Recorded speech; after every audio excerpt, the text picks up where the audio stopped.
Ассаламу алейкум. Шундай һорау биргәндәр. Мана бер дәресегездә әйттегез. Коръәндан һәм сахих көсле хәдисләрдән алынган зикрләрдә әйттегез дип, миңа мана бында өйрәттеләр.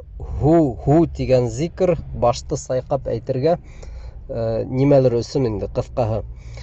Кардәшләр, ул ху дигән зикр ул бик таралган булса ла, уның берниндәй дә мәгънәһе юк. Ул берниндәй дә хәдискә таянмай. Уның мәгънәһен аңларга тырышһак та, мана гарәп телендә ху, бәлки ул хуа, ул дигәнде аңлата. Он русча әйбәт. Ләкин ундай зикр була алмай. Чөнки ул зикрдең мәгънәһе булырга тиеш. Мәсәлән, әлхәмдүлилләh был мәгънә, был һөйләм. Алла Тәгаләгә мактау. Субханаллах был да мәгънә.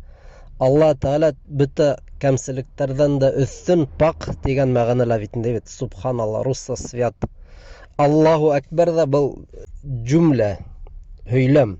Аллаху акбар, Алла Тәгалә иң бөек мәгънәһендә.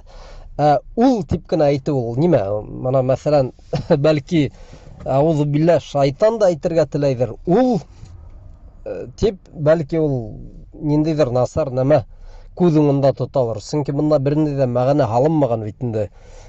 Берәй атеист мәсәлән, ул юк дип әйтергә теләйдер. Ул дип кенә әйттеләр, мана ул өст нөктә.